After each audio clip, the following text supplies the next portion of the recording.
구매하시게 된 이유가 어떻게 되시나요? 투싼 토레스 터보 모델로 구매를 하셨는데 변속기 문제 이런 면에서는 상당히 자유로워요. 시그니처 트림을 선택하신 이유, 좋은 등급을 받아서 장점은 뭐가 있을까요? 부족하지 않은 출력입니다. 이 CVVD가 들어가 있기 때문에 실내 디자인이 너무나 마음에 듭니다. 찡긋하는 모습이 되게 이쁘거든요. 연비에 대해서 어떻게 생각하세요? 시내 주행 위주로 했을 때는 차박이나 캠핑 해보셨나요? 단점은 풍절음입니다. 하는 소리가 7단 DCT 미션이 강력하게 말씀해 주셔야 돼요. 기아의 옵션 장난질이죠. 이 돈이면 뭐하러 노블레스를 사냐, 이렇게 변해버립니다.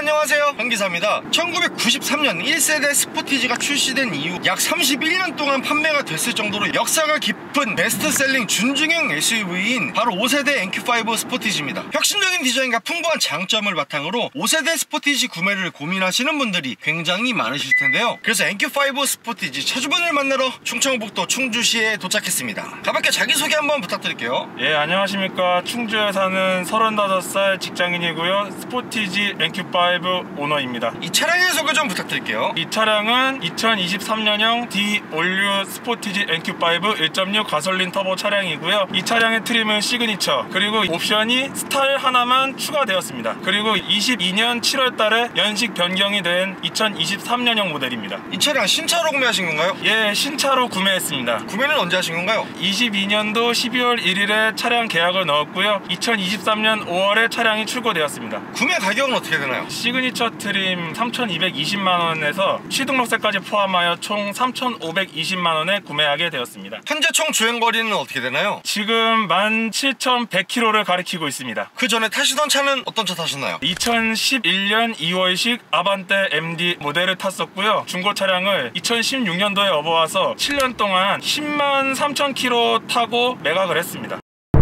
5세대 스포티지를 구매하시게 된 이유가 어떻게 되시나요? 저희 아버지께서 지금 팰리세이드 20년식 차량을 운영하고 계신데요. 그전에도 이제 산타페 DM 12년식을 탔었고, 그리고 그전에 이제 스타렉스 LPG 차량도 있었어요. 그로 인해서 SUV 타시는 걸 보고 저도 이제 그거에 이제 동경을 했고, 실용성이랑 조목조목 따지다 보니까 중형 SUV로 가야 되겠다 싶어서 스포티지를 선택하게 되었습니다. 차주님께서 이 차량 1.6 가솔린 터보 모델로 구매를 하셨는데 2.0 LPG나 2.0 디젤 그리고 1.6 하이브리드 모델은 고민 안 해보셨나요? 원래 제가 2.0 디젤 모델을 사려고 했거든요. 그 차는 이제 8단 자동 변속기가 들어가 있기 때문에 변속기 문제 이런 면에서는 상당히 자유로워요. 근데 디젤 모델 같은 경우에는 그 당시 제가 계약할 때 요소수 대란도 있었고요. 또 이 요소수뿐만이 아니라 차량 인젝터 문제라든지, 또 앞으로 이제 서울이나 이제 사대문 쪽에 차가 들어갈 수가 없으니까 그것 때문에 디젤을 배제하게 되었고요. 2.0 LPG 같은 경우에는 제가 SUV LPG보다는 오히려 세단 LPG를 조금 더 선호해요. 또 LPG 충전소가 많이 없기 때문에 배제하게 되었고요. 1.6 터보 하이브리드 같은 경우에는 이 똑같은 옵션 구조로 구매를 하면은 지금 이 가솔린 스포티지보다 600만원이 더 비싸거든요. 그래서 가솔린 모델로 구매하게 되었습니다.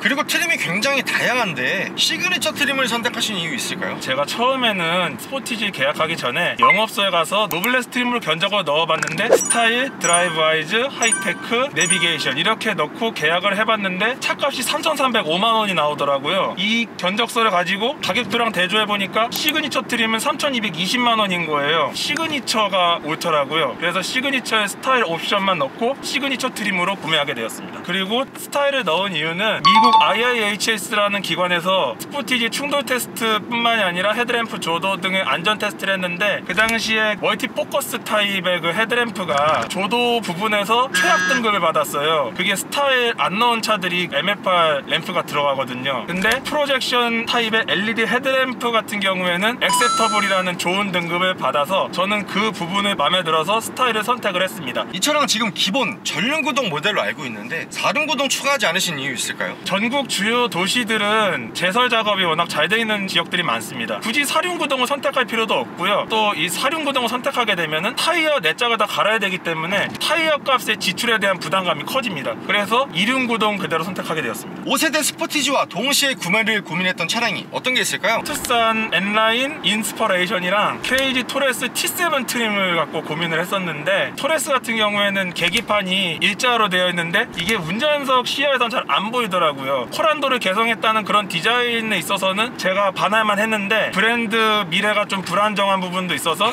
그 부분을 배제하게 되었고요. 현대 투싼 N라인 같은 경우에는 바디 쪽에 원형 클래딩이 투톤이 아니고 원톤으로 되어 있거든요. 저랑 딱 맞을 것 같아서 고민을 했는데 앞에 그 라디에이터 그릴이 좀 크롬이 너무 많아서 정신 사납고, 또 뒤에 방향지시등이랑 후진등이 밑에 내려와 있다 보니까 뒷차 입장에서는 또 안 보여요. 심지어 이 실내에 들어왔을 때도 이 내비게이션 위치가 밑에 되어 있고 공조 장치 부분이 다 하이그로시로 되어 있고 구성도 좀 너무 좀 택시 미터기 같이 생겨가지고 배제를 하게 되었습니다. 그래서 남은 게 스포티지였는데, 스포티지의 경우에는 내비게이션 위치가 이제 K8처럼 위로 올라와 있고, 그리고 제가 운전하기 딱 편한 포지션이에요 이게. 그래서 결국에는 스포티지를 선택하게 되었습니다.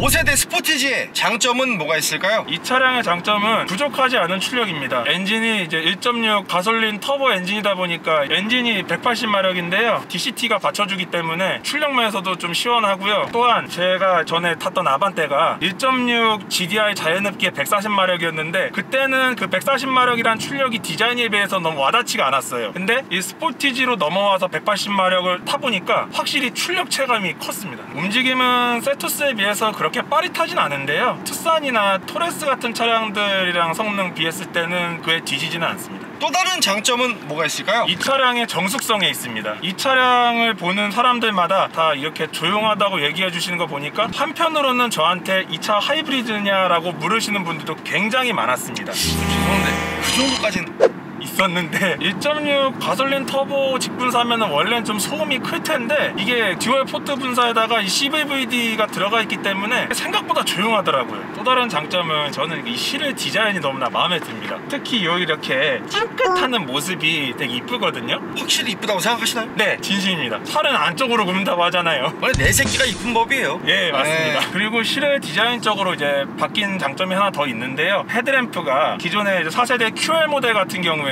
이 라이트가 위에 있다 보니까 앞차가 눈뽕 맞는 일이 많았어요. 저도 뒤에서 누가 막 쌍라이트 켜고 아 저 누구야 왜 이렇게 막 눈부셔갖고 사이드미러로 지금 보이잖아요. 그때 사이드미러로 쓱 봤을 때 대부분이 스포티지였어요. 그때 저도 눈뽕 많이 맞았어요. 네, 맞아요. 근데 그분들이 의도한 게 아니고 차체가 높은데 거기 헤드라이트 위치가 눈뽕 맞을 만한 조사각이 잡혀가지고 그게 진짜 애매했잖아요 진짜. 예, 맞습니다. 이후에 스포티지가 5세대로 넘어오면서 라이트 위치를 낮추다 보니까 앞차에 이제 눈뽕할 일도 없고, 그래서 제 입장에서도 높은 것보다는 오히려 낮은 게 SUV 디자인 면에서도 좋고 또 앞차의 안전을 위해서도 좋은 것 같습니다. 그리고 측면부 같은 경우에는 우리나라에서 제조되는 스포티지랑 유럽에서 제조되는 스포티지 측면 디자인이 다른데요, 우리나라에서 나오는 스포티지는 롱휠 베이스 모델입니다. 미국, 중국, 호주가 이 롱휠 베이스 디자인으로 나오고 있고요, 유럽이나 남아공 같은 경우에는 숏휠 베이스로 나오거든요. 숏휠 베이스 같은 경우에는 스토닉을 좀 뻥튀기 시킨 듯한 그런 느낌을 갖고 있어서 이 롱휠 베이스에 비해서는 되게 짧아요. 닥스훈트 비슷하게 생각하시면 돼요. 그래서 이 측면부의 롱휠 베이스 스타일이 저한테 이게 매력적으로 다가왔습니다. 그리고 이 차량 휠은 몇 인치인가요? 19인치 알로이 휠이 들어가 있습니다. 후면부 방향지시등도 2세대 스포티지 이후에 11년 만에 방향지시등이 아래에 있던 게 위로 올라왔기 때문에 그 부분에 있어서 시인성도 조금 더 개선이 된 것도 하나의 장점이라고 볼 수 있을 것 같아요. 그리고 실내 디자인 전체도 제 마음에 쏙 드는데요, 특히 이 커브드 디스플레이가 마치 사무실에 앉아있는 듯한 느낌을 주거든요. 파노라믹 커브드 디스플레이가 대한민국 준중형 SUV 중에서 최초로 탑재가 됐다고 하더라고요. 네, 맞습니다. 근데 이거 다이얼식 변속 레버가 불편하진 않으세요? 전혀 불편하지 않습니다. 예전에 제가 이제 현대 글로비스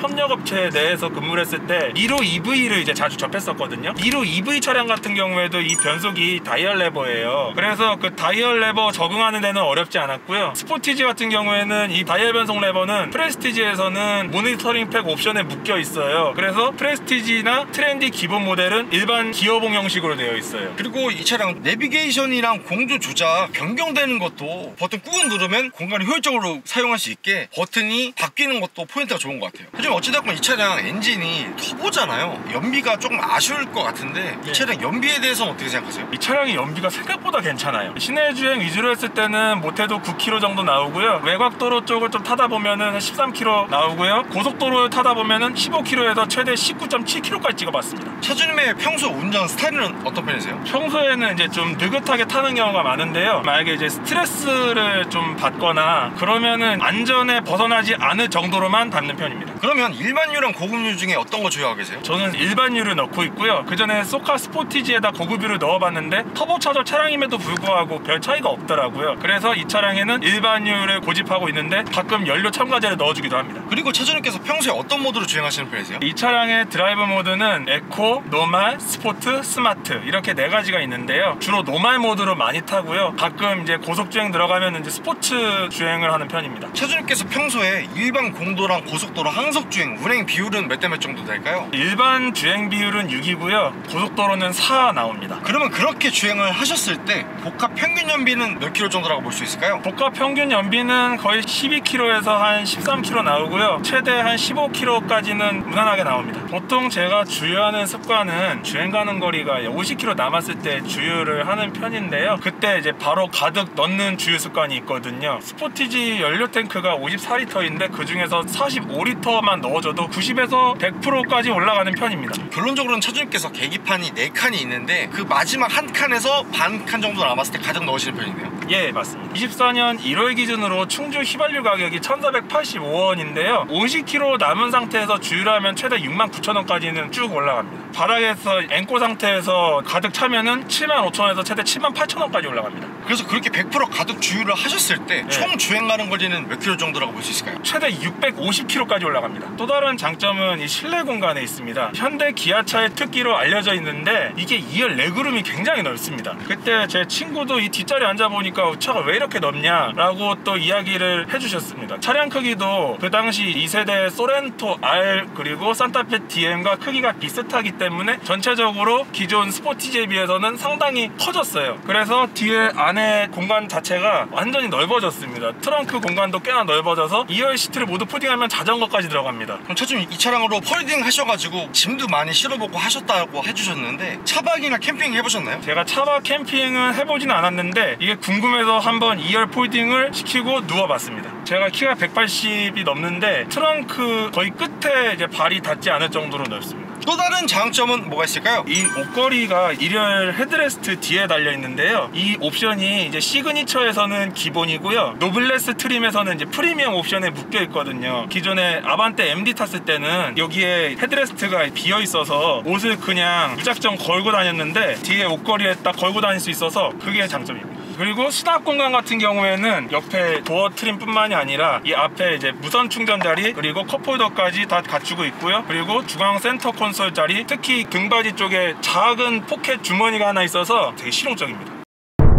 5세대 스포티지의 단점은 뭐가 있을까요? 먼저 이 차량의 풍절음입니다. 이 차량이 이제 80km 이상 밟으면은 하는 소리가 귀를 때려요. 24년형 모델부터는 유리가 이중접합 유리로 되어 있거든요. 이 차는 이중접합 유리가 아니라 이제 일반 유리란 말이에요. 이게 음악을 소리를 키워야만 이게 방어 수단이 돼요. 풍절음은 뭐 이 차급이니까 어쩔 수 없지만 좀 아쉬운 부분이에요. 동호회 분들 말씀으로는 이게 이중접합 유리가 적용되었다고 해도 아직까지 풍절음이 난다는 보고도 있었습니다. 또 다른 단점은 뭐가 있을까요? 7단 DCT 미션이 단점입니다. 요거는 아주 강력하게 말씀해 주셔야 돼요. 이 7단 DCT 단점이 이게 변속기는 일단 빠르기는 한데 조작 한번 잘못하면은 클러치 교체 비용이 한 250 이상 나온다고 하더라고요. 그래서 이 변속기를 조작하려면은 자동화된 수동 변속기라고 생각을 하고 조작을 하셔야 되고요. 특히 언덕에서 이게 차가 밀려요. 언덕에서 출발하려면은 수동 모드로 2단을 넣고 엑셀 킥다운을 쳐야지만 이렇게 겨우 올라가는 수준이기 때문에 이 차량을 자동 변속기와 똑같이 생각하고 운전하시면 안 돼요. 그래서 2020년 이전에 나왔던 셀토스나 LF 소나타 1.7 디젤 같은 차량들이 클러치가 이제 10만 킬로 이전이 되면 그때 클러치가 나가서 센터 들어갔다고 하는 사람들도 많아요. 7단 DCT가 이제 울컥거리는 현상뿐만이 아니라 이 클러치가 좀 불안하거든요. 특히 20년식 셀토스 이후로 이 7단 DCT 클러치 제조사가 바뀌었다고 해도 이게 여전히 이게 울컥거리고 그러거든요. 그래서 DCT를 쓰려면은 고도의 학습도 이제 필요한 거죠. 이게. 고도의 발 컨트롤이 필요해요. 예, 발컨이 필요한 거죠. 이건 또 다른 단점은 아쉬운 제동 성능입니다. 이게 앞에 이제 브레이크가 로터는 대형인데 캘리퍼가 원피예요. 원피다 보니까 브레이크는 이제 패드를 교체를 하든지 아니면 이제 브레이크 튜닝을 해서 보완해야 될 필요성이 있습니다. 그리고 차주님 이 차량 승차감에 대해서는 어떻게 생각하세요? 이 승차감이 좀 호불호가 갈립니다. 저 같은 경우에는 이제 운전석에 있다 보니까 단단한 걸 알아도 그냥 그러려니 하겠는데 저희 부모님 같이 이제 연배 있으신 분들이 뒷자리에 탈 경우에는 승차감이 너무 단단하다고 말씀을 하시더라고요. 우리나라 같이 이제 소프트 성향으로 이제 승차감을 선호하시는 분들을 생각한다면은 이 차를 타기엔 좀 쉽지 않을 거예요. 또 다른 단점은 뭐가 있을까요? 아무래도 기아의 옵션 장난질이죠. 현대 기아차 옵션 장난질 피해자 중에 한 대가 스포티지인데요. 제가 이제 차량 구매할 때 그때 이제 노블레스 선택할 때도 스타일이랑 내비게이션, 드라이브 와이즈 이렇게만 넣어도 3,200만 원까지 들어가는데 그 3,200만 원 정도 이 가격이면은 조금만 올리면은 바로 시그니처가 보이는 거예요. 그럴 거면 차라리 시그니처를 사지 뭐하러 노블레스를 사냐 이렇게 변해버립니다. 프레스티지도 마찬가지고요. 그래서 이거 차를 사는 사람들이 억지로라도 시그니처로 넘어갈 수밖에 없는 상황이 만들어지는 거예요. 기아의 옵션 장난질이 차급 나누기에서도 해당이 되거든요. 그 차급 나누기에서 가장 심한 게 2열 커튼이 없고 헤드업 디스플레이도 백날 풀업을 넣어도 할 수가 없는 거예요. 그리고 프리미엄 같은 경우에는 이게 퀼팅 시트가 들어가는데요. 나파 가죽 시트가 블랙이랑 네이비 그레이에만 선택할 수 있게 되어 있어요. 브라운을 선택하면은 프리미엄 옵션 선택할 수 없게 되어 있고 또 모니터링 팩 같은 경우에도 디젤, LPI 그리고 하이브리드 이 세 엔진이 들어간 차량들만 해도 그 차량들은 원격 스마트 주차 보조까지 추가가 되거든요. 근데 가솔린 모델은 모니터링 팩을 아무리 선택을 해도 원격 스마트 주차 보조가 들어가지 않습니다. 그런 점이 옵션 장난이라는 게 좀 많이 아쉬움이 컸습니다. 근데 차값이 결론적으로는 약 3,500만 원 정도인데 이렇게 옵션 올라가다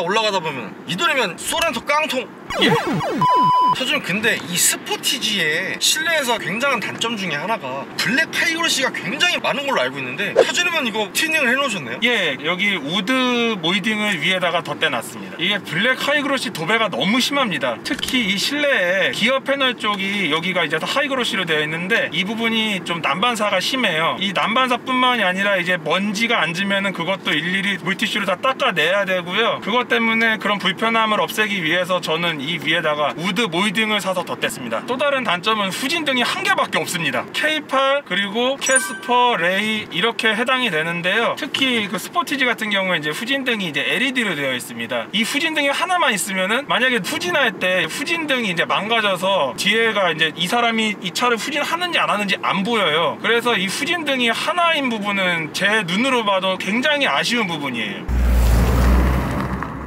5세대 스포티지 한 달 유지비는 어떻게 되나요? 제가 이전에 아반떼 탔을 때는 보험료가 105만 원이 나왔는데요. 제가 이제 30대가 넘었기 때문에 할인이 꽤 들어가는 편입니다. 1년에 74만 원 정도 나가는데요. 자동차세 같은 경우에는 보통 이제 1년에 29만 원 나오거든요. 올해 선연납으로 5% 받아서 27만 7천 원에 자동차세를 냈습니다. 기름값은 이제 제가 일반도로 6, 고속도로 4 비율로 운행을 하는데요. 복합연비는 12km에서 13km 정도 나오는 편입니다. 제가 주유하는 습관은 주행 가는 거리가 50km 남았을 때 이제 풀로 주유를 하는 편인데요. 충주 시내 유가 이제 1월달 기준으로 1,485원인데 그 정도면은 한 69,000원 정도는 넣고 다닙니다. 그리고 가득 주유했을 때는 최대 주행 가는 거리는 650km 정도 나옵니다. 그리고 엔진오일은 제가 이제 기아 오토큐에서 저점도 엔진오일을 넣었는데 13만 8,000원 주고 갈았습니다. 타이어는 아직 한 번도 교체한 적은 없고요. 아마 4조각 정도 교체하면 80 정도 나올 것 같습니다. 스포티지를 구매하신 걸 후회하시진 않나요? 전혀 후회하지 않습니다. 실용성이라든지 디자인 면에서도 너무나 완벽하기 때문에 이거는 DCT에 관련된 문제만 빼면 전부 만족합니다. 마지막으로 하고 싶으신 말씀 있으실까요? 스포티지는 이제 가성비가 있는 컴팩트 SUV로 뭐 20대부터 50대까지 다양한 연령층이 타는 SUV로 유명한데요. 진정으로 사실 거라면은 풀옵션보다는 오히려 가성비에 초점을 맞춘 트림, 옵션, 그리고 엔진 사양을 여러분들의 운행 조건에 맞게 선택해서 구매하시기를 추천드리겠습니다. 그리고 스포티지가 앞으로 이제 페이스리프트 모델이 나올 예정인데요. 페이스리프트 모델에 8단 자동 변속기 들어가냐 안 들어가냐에 따라서 여러분들이 판단하시면 될 것 같습니다. 구독과 좋아요 살포시 부탁드리고요. 그리고 제가 차주 인터뷰 촬영을 위해 전국 방방곡곡 가고 있으니 아래 있는 메일 주소로 출연 신청 부탁드리고요. 형님들 오늘도 좋은 하루 되세요.